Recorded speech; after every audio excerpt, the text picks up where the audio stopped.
A star has been clocked orbiting the Milky Way's central black hole at 25,000 kilometers per second, closer than any previously observed. The star S301, detected with ESO's VLTI, reaches that speed while passing closer to Sagittarius A star than any previously tracked object. Its orbit is tight enough for the black hole's frame-dragging effect to measurably alter the path in coming years. Continued VLTI monitoring will tighten constraints on the spin parameter. The measurement offers an independent check on earlier Event Horizon Telescope results. Now, shifting to a different scale of orbital challenge. A new preprint by Hugh G. at the University of Birmingham warns that current satellite and mega-constellation plans could trigger cascading collisions in low Earth orbit. The analysis models how repeated launches and limited disposal options amplify collision probabilities over decades. Lewis stresses that without stricter end-of-life rules, including mandatory heliocentric disposal and published state vectors, the debris environment could become unmanageable. The paper examines specific growth rates in the latest commercial filings and compares them against existing mitigation guidelines. Follow-up work will test updated disposal scenarios against projected constellation sizes. On a different note, a phased array concept would operate in the radio quiet zone behind the Moon. The design targets frequencies blocked or contaminated by Earth's ionosphere and human transmitters, including the still unexplained 1977 WOW signal band. Picture a single large radio dish placed on the Moon's far side. Every terrestrial transmitter, every satellite downlink, and even Earth's own ionosphere would sit behind 3,500 kilometers of solid rock, creating a silence deeper than any spot on our planet. Radio waves from cosmic sources would arrive unimpeded, while human-generated noise, which already swamps the WOW signal's frequency band today, would be blocked. The proposed array would scan at wavelengths blocked from Earth, listening for faint signals that might reveal the universe's first stars or unknown natural phenomena. Yet the same far side is now targeted for future lunar bases, and each new lander or relay satellite risks injecting its own radio leakage into that protected zone. Scientists still do not know how much interference a single unshielded transmitter would create at these frequencies, nor whether international rules can be written and enforced before construction begins. The team argues construction must begin before additional lunar infrastructure adds its own interference. Next steps include site surveys from upcoming orbiters and prototype antenna tests on Earth analogs. Hubble observations of globular clusters have traced the chemical and orbital signatures of a dwarf galaxy named LKHT that merged with the Milky Way roughly 12 billion years ago. The clusters retain distinct abundance patterns that match the accreted system stars rather than the main galactic population. This evidence strengthens the picture of the Milky Way growing through repeated mergers in its early history. The same dataset is now being cross-checked with Gaia proper motions to map the remnant debris across the halo. Revised stellar mass estimates for early galaxies observed by JWST indicate they contain larger populations of low-mass stars than initial models assumed. The adjustment raises total masses and tightens the tension with standard formation timelines. Multi-wavelength follow-up is planned to refine the initial mass function assumptions used in the reanalysis. The findings come from reprocessing of the same deep field datasets released earlier this year.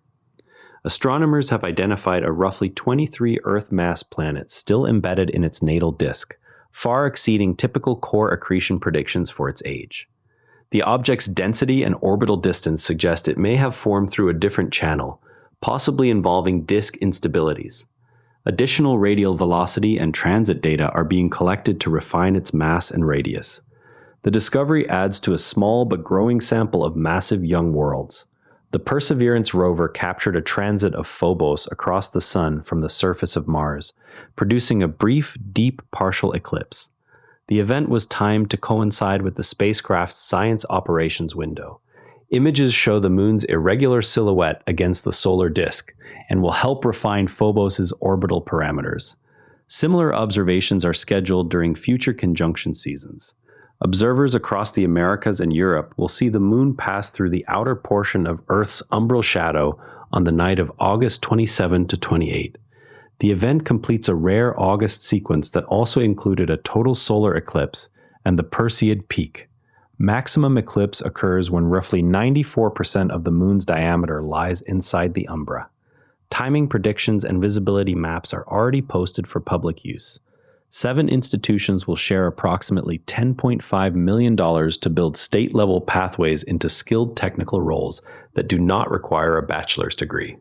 The new NASA Aerospace Skilled Technical Workforce Hubs initiative targets shortages in manufacturing, testing, and operations support. Awards focus on partnerships between community colleges, industry, and state agencies to accelerate training pipelines. Early metrics will track enrollment growth and placement rates into NASA-related contractors. Moog Incorporated has announced expanded production capacity for its Meteorite satellite platform, aimed at high-agility Earth observation and defense payloads.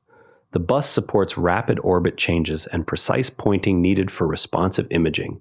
New configurations will accommodate larger propellant loads while maintaining the core attitude control architecture. First flight units are slated for upcoming commercial and government manifests.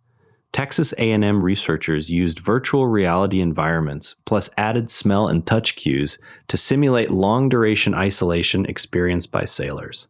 The work aims to identify sensory interventions that could mitigate psychological strain on future Mars missions. Early results show measurable drops in reported stress when multiple senses are engaged. Follow-on trials will test similar setups with astronaut analogs. A new analysis warns that U.S. industrial capacity is lagging behind the combined demand from commercial constellations, national security programs, and civil missions. Key pressure points include specialty electronics, propulsion components, and qualified launch site personnel. The report recommends targeted investments in domestic suppliers and workforce training. Without action, schedule slips and cost overruns are projected to worsen. A U.S. Air Force aircraft heading to Antarctica reversed course on August 18th after receiving a space debris hazard alert tied to unspecified Russian operations over the South Pacific. The incident highlights how even routine polar flights now intersect with growing orbital traffic. Officials have not released the exact object or altitude involved. Similar alerts are expected to increase as launch rates rise. The first astronomer royal began systematic observations that laid groundwork for accurate stellar catalogs used in navigation. Despite leaving school early, Flamsteed taught himself the mathematics needed to compute planetary positions. His work directly addressed the longitude problem that plagued 17th century sailors. Modern historians continue to study his notebooks for insights into early telescope calibration techniques. The article profiles emerging leadership and partnership models NASA is adopting to expand exploration beyond traditional centers. It highlights how smaller institutions and private firms are being integrated into mission planning. Specific examples include technology demonstrations slated for upcoming Artemis flights. The piece notes that these shifts aim to broaden the industrial base supporting human spaceflight. Keep an eye on upcoming VLTI observations that could refine the spin measurement of Sagittarius A star in the months ahead. That's fascinating frontiers for today. If you enjoyed this, a rating or review on Apple Podcasts or Spotify really helps new listeners find the show. I'm Patrick in Vancouver. Thanks for exploring with me, and I'll see you next time. And if you'd rather watch than listen, find us on YouTube at NARA Network. Links in the show notes. One more thing, if you liked today's episode, our sister show OmniView is worth a spot in your feed, a balanced daily world news briefing that takes every side seriously. It's one of the NARA Network's daily briefings, all free at naranetwork.com. And on the website, every episode's visuals live in our free image gallery at naranetwork.com gallery. Royalty-free under Creative Commons. Download with attribution. This episode used AI voice synthesis of my voice. Editorial selection and analysis are my own.